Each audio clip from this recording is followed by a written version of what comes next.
प्रधानमंत्री मोदी के फैसले को न्यू नॉर्मल बताया जा रहा है, तो विपक्ष लगातार ऑपरेशन सिंदूर पर सवाल उठा रहा है। अब राहुल गांधी ने ऑपरेशन सिंदूर को लेकर एक विवादित बयान दे दिया। क्या है यह बयान और क्यों मचा है इस पर बवाल, एक रिपोर्ट के जरिए बताते हैं।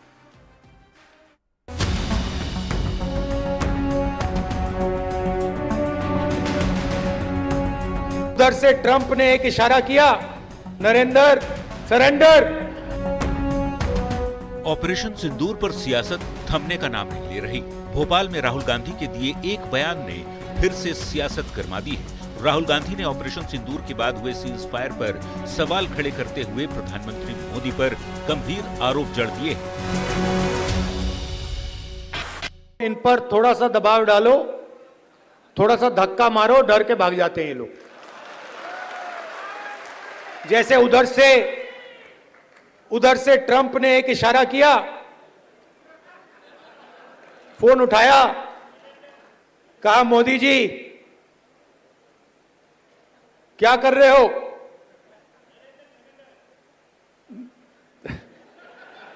नरेंद्र सरेंडर। और जी हजूर करके नरेंद्र मोदी जी ने ट्रंप के इशारे का पालन किया। राहुल गांधी ने कहा कि अमेरिकी राष्ट्रपति ट्रंप का एक फोन आया और नरेंद्र मोदी ने सरेंडर कर दिया। यही बीजेपी और आरएसएस का कैरेक्टर है, ये हमेशा झुकते हैं। राहुल गांधी का ये बयान सामने आते ही सियासी घमासान मच गया। उनको बात करनी अगर इस तरह की है तो उन्हें बताना चाहिए कि 1962 के युद्ध में, 1971 के युद्ध में उनके दादाओं दादियों ने क्या क्या गलतियां की थी, जिस कारण से कि भारत आज तक उस वेदना को भारत झेल रहा है। दरअसल अपनी गलती को ढकने के लिए बेवजह का पाकिस्तान परस्त बयानबाजी करते रहते हैं। दहशत समा गया और डर के कारण पाकिस्तान के डीजीएमओ ने भारत के डीजीएमओ से बात किया और भारत के शर्तों पर सीज फायर हुआ, और आप राजनीति कर रहे हैं। और देशवासी कहीं ना कहीं सेना के द्वारा जो ऑपरेशन सिंदूर के माध्यम से अपने पराक्रम, शौर्य और बहादुरी का प्रदर्शन किया है, उसको सभी लोगों ने स्वीकार किया है। लेकिन अफसोस की बात है कि भारतीय जनता पार्टी सेना के शौर्य और पराक्रम को भी कहीं ना कहीं राजनीतिक दृष्टि से प्रस्तुत कर रही है। राहुल गांधी नरेंद्र मोदी जी का विरोध करने में और भारतीय जनता पार्टी का विरोध करने में जिन शब्दों का इस्तेमाल करते हैं, उससे देश विरोधी ताकतों को कह लीजिए कि बल मिलता है और अंतर्राष्ट्रीय पटल पर भारत का उससे भद्द पिटता है। चुनावी साल में ऑपरेशन सिंदूर पर सियासत अपने चरम पर है। एनडीए इसे राष्ट्रीय सुरक्षा में ऐतिहासिक जीत बताकर चुनावी मंचों से जनता को साधने की कोशिश कर रहा है, तो विपक्ष इसे कूटनीतिक कमजोरी और राजनीतिक स्टंट करार दे रहा है। अब देखना यह है कि देश की जनता इस सिंदूर की सियासत में किसे असली योद्धा मानती है। पटना से संवाददाता शैलेंद्र के साथ ब्यूरो रिपोर्ट, न्यूज़ 18।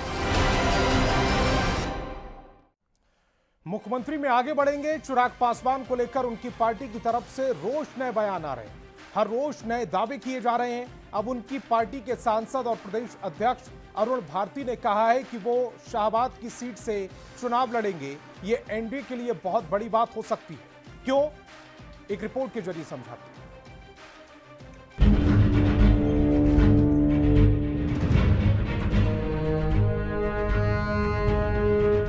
शाहबाद पश्चिम बिहार का वो क्षेत्र जो एनडीए के लिए सबसे चुनौतीपूर्ण है। पिछले चुनाव में शाहबाद से एनडीए को भारी नुकसान झेलना पड़ा था,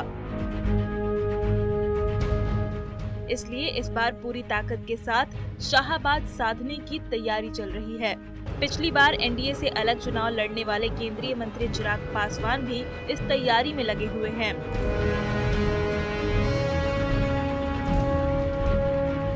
8 जून को शाहबाद में नव संकल्प महासभा का आयोजन किया जा रहा है, जिसका संबोधन चिराग पासवान करेंगे।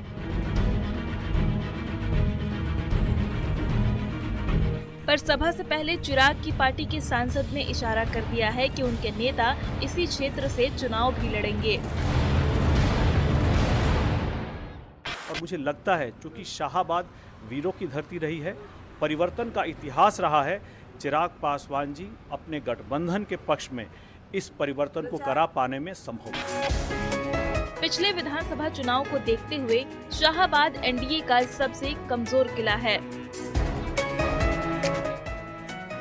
शाहाबाद की 22 में से 20 सीट पर पिछले चुनाव में एनडीए हार गई थी। जेडीयू के सभी 11 उम्मीदवार चुनाव हार गए थे। बीजेपी के 2 उम्मीदवार मुश्किल से जीत पाए थे। 22 में से 19 सीट पर महागठबंधन ने कब्जा जमाया था। एक सीट बीएसपी के खाते में गई थी। बीजेपी सिर्फ आरा और बड़हरा सीट से जीत पाई थी। यही कहानी लोकसभा चुनाव 2024 में भी दोहराई गई, जब शाहाबाद की चारों लोकसभा सीट सासाराम, काराकाट, आरा और बक्सर पर महागठबंधन ने कब्जा जमा लिया और एनडीए का स्कोर 0 रहा। ऐसे में आगामी विधानसभा चुनाव में शाहाबाद की सभी सीटें एनडीए के लिए बड़ी चुनौती है। लोजपा के राष्ट्रीय अध्यक्ष चिराग पासवान जी 8 जून को शाहाबाद जिले का दौरा करने वाले हैं। उनकी सभा भी होनी है।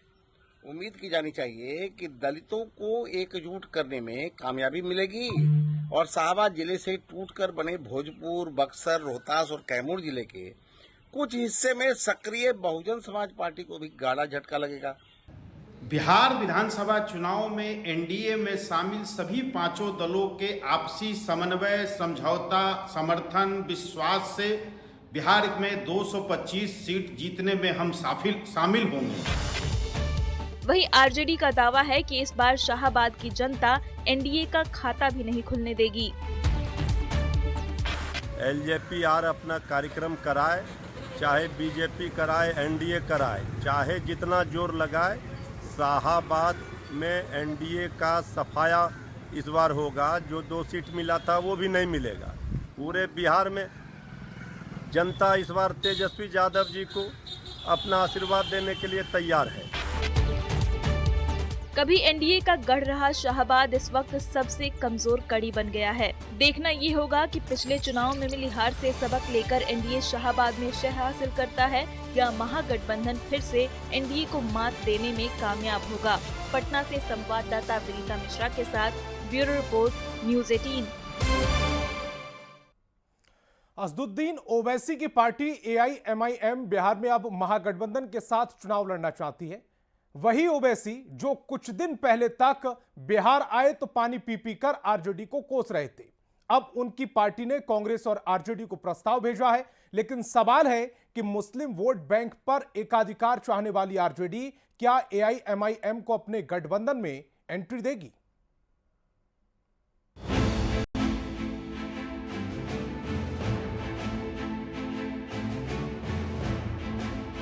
दुश्मनी जमकर करो, लेकिन ये गुंजाइश रहे जब कभी हम दोस्त हो जाएं तो शर्मिंदा ना हो। ये शेर बिहार की सियासत में इस वक्त बिल्कुल सटीक बैठता है। ऐसा हम क्यों कह रहे हैं, ये समझने के लिए पहले आप ये 2 बयान सुन लीजिए। 4 भागे तो 24 आएंगे और जिन्होंने इनको भगाया हम तुमको भगाएंगे बिहार में इंशाअल्लाह। ये 4 बुज़दिल थे, ये 4 ज़मीर फरोश थे, तो खरीदने वाला भी ज़मीर फरोश है। 4 लोगों के जरिए से हमने उनके टॉप लीडरशिप को मैसेजिंग करी है। इससे पहले भी कहा है और हम लोग समझते हैं कि इसके बाद ईद के बाद हम लोग एक प्रेस कॉन्फ्रेंस करेंगे और लास्टली हम लोग ये गुजारिश कर लेंगे। पहला बयान एआईएमआईएम के प्रमुख असदुद्दीन ओवैसी का है, जब वो आरजेडी को खुले मंच से चुनौती दे रहे हैं, और दूसरा बयान उन्हीं की पार्टी के बिहार प्रदेश अध्यक्ष अख्तरुल ईमान का है, जो आरजेडी के गठबंधन में शामिल होने की गुजारिश कर रहे हैं। इंडिया महागठबंधन आगे बढ़ रहा है। देखिए, कोई भी प्रस्ताव अगर कोई देता है तो उसमें सभी दलों के नेता मिल बैठ करके इंडिया महागठबंधन के समन्वय समिति में सारी बातों पर चर्चा की जाएगी। साथ आने के लिए साथ वाला मिजाज भी होना चाहिए। जो कॉमन मिनिमम प्रोग्राम का एजेंडा है उसमें उनकी सहमति भी होनी चाहिए। ओवैसी की पार्टी और तेजस्वी यादव के बीच मनमुटाव के कई कारण हैं। पिछले विधानसभा चुनाव में दोनों एक दूसरे के खिलाफ लड़े। तेजस्वी के कोर वोट में AIMIM ने सेंध लगाई। सीमांचल की 5 सीट जीतकर तेजस्वी को बड़ा झटका दिया। बाद में आरजेडी ने 5 में से 4 विधायकों को तोड़ लिया। ओवैसी अपने भाषण में तेजस्वी की नीतियों का विरोध करते रहे हैं। तेजस्वी और कांग्रेस ओवैसी को बीजेपी की बी टीम कहती आई है। अब इन सब के बावजूद जब AIMIM ने महागठबंधन में शामिल होने की तमन्ना की तो विरोधियों ने तंज कसने का मौका नहीं छोड़ा। कि राष्ट्रीय अध्यक्ष ओवैसी साहब ने यह मंतव्य दिया कि हमारा 4 विधायक तोड़ा है तो हम 40 जीत कर लाएंगे। विदेश दौरे में थे लेकिन प्रदेश अध्यक्ष ने राजनीतिक आत्मसमर्पण कर दिया। मुसलमानों के वोट बैंक में सेंधमारी राजद के गले से नीचे उतरेगी ही नहीं। जनाब ओवैसी साहब को पहले ही उनके कई विधायक राजद में शामिल होकर झटका दे चुके हैं। अब उनकी पार्टी की नई चालबाजी से महागठबंधन में दरार निश्चित है। चुनावी विश्लेषकों का मानना है कि अगर दोनों दल साथ आते हैं तो मुस्लिम वोट बैंक का बिखराव कम होगा, जिससे गठबंधन को फायदा हो सकता है। पर आपसी तालमेल और विश्वास ज्यादा जरूरी है। आपने देखा कि बैरिस्टर ओवैसी की पार्टी AIMIM ने कांग्रेस और मुख्य विपक्षी पार्टी राष्ट्रीय जनता दल से इस बार मिल करके साथ में लड़ करके चुनाव, क्योंकि देखिए वक्त संशोधन विधेयक जो बीते दिन पारित हुआ उससे खासा नाराजगी है अल्पसंख्यकों में। महागठबंधन इस बार चुनावी जीत के लिए हर कदम उठाने को तैयार है, पर ओवैसी की पार्टी पर तेजस्वी और कांग्रेस कितना भरोसा कर पाते हैं ये तेजस्वी का फैसला ही बताएगा। पटना से संवाददाता रवि एस नारायण के साथ ब्यूरो रिपोर्ट, न्यूज़ 18। और मुख्यमंत्री में अब आपको सुनवाते हैं बयान बवाली, यानी ऐसा बयान जिस पर बवाल मचा हुआ है। पूर्णिया से सांसद पप्पू यादव ने कांग्रेस को एक बड़ी नसीहत दी। उन्होंने कहा कि कांग्रेस को बिहार में अकेले चुनाव लड़ना चाहिए। अब पप्पू यादव ने ऐसा क्यों कहा और उनके इस कहने का क्या असर हुआ, एक रिपोर्ट के जरिए बताते हैं। हम तो कहेंगे कि कांग्रेस को अकेले चुनो, पूरा बिहार देख रहा है। पप्पू यादव कांग्रेस के समर्थक पर आरजेडी की आंखों में खटकने वाले सांसद। अक्सर पप्पू यादव कांग्रेस को लेकर ऐसा बयान दे देते हैं जिससे महागठबंधन की एकता कटघरे में आ जाती है। पहले उन्होंने राहुल गांधी के हाथ में नेतृत्व सौंपने की मांग की थी। अब तो उन्होंने ये कह दिया कि कांग्रेस को आरजेडी से अलग अकेले चुनाव लड़ना चाहिए। हम तो कहेंगे कि कांग्रेस को अकेले चुनो, पूरा बिहार देख रहा है। हमसे व्यक्तिगत पूछिएगा, राय हमारे नेता की है, उसमें मैं कुछ नहीं कर सकता। कांग्रेस जो राय लेगी मैं उसके साथ सहमत। यदि 13 करोड़ जनता को बचाना है ना, तो कांग्रेस को अकेले सभी जात वर्ग धर्म गरीब, जिस तरीके से Rahul ji EBC OBC ST SC संविधान और गरीबों की इकोनॉमी की बात कर रहा है, मुझे लगता है कि कोई नई रास्ते तो अख्तियार और कांग्रेस को अकेला राह दिखना। पप्पू यादव का बयान आते ही सियासी बवाल मच गया। विरोधी महागठबंधन की चुटकी ले रहे हैं तो महागठबंधन के नेता डैमेज कंट्रोल में लगे हैं। देखिए, कांग्रेस के दोनों ही पप्पू सस्ते नशे के एडिक्टेड हो गए हैं, इसीलिए इस मुगालते में जी रहे हैं कि बिहार में भी उनके लिए कुछ बचा है।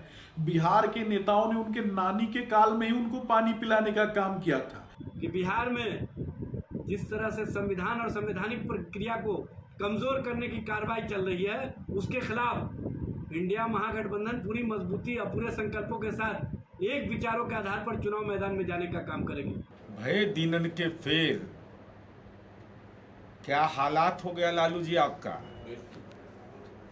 आप सजा याफ्ता न्यायपालिका से हो गए, लेकिन अब तो राजनीति में भी आपको पप्पू यादव जैसे लोग आंख तरेर रहे हैं कि कांग्रेस पार्टी स्वतंत्र रूप से चुनाव लड़े। कैसा बेवफा निकले। हर मुश्किल में आप खड़े थे। आपका बेटा का चेहरा राहुल गांधी जी नहीं देखना चाहते हैं। देखिए, इंडिया गठबंधन, बिहार का महागठबंधन में जितने सर्वदलीय दल हैं, कितनी बार बैठक हो चुकी है। पप्पू यादव जी की अपनी इच्छा है और अपनी इच्छा वो जता रहे हैं। इनको ये समझना चाहिए कि जो बयान दे रहे हैं वो अपनी इच्छा है। पप्पू यादव के बयान पर बिहार की सियासत गर्मा गई है। कांग्रेस उनके बयान को व्यक्तिगत बता रही है, तो एनडीए महागठबंधन की एकता पर सवाल उठा रहा है। देखना ये होगा कि पप्पू यादव के इस बवाली बयान का असर आगे क्या होता है। न्यूज़ 18 के लिए पूर्णिया से संवाददाता कुमार प्रवीण के साथ पटना से विनीता मिश्रा की रिपोर्ट।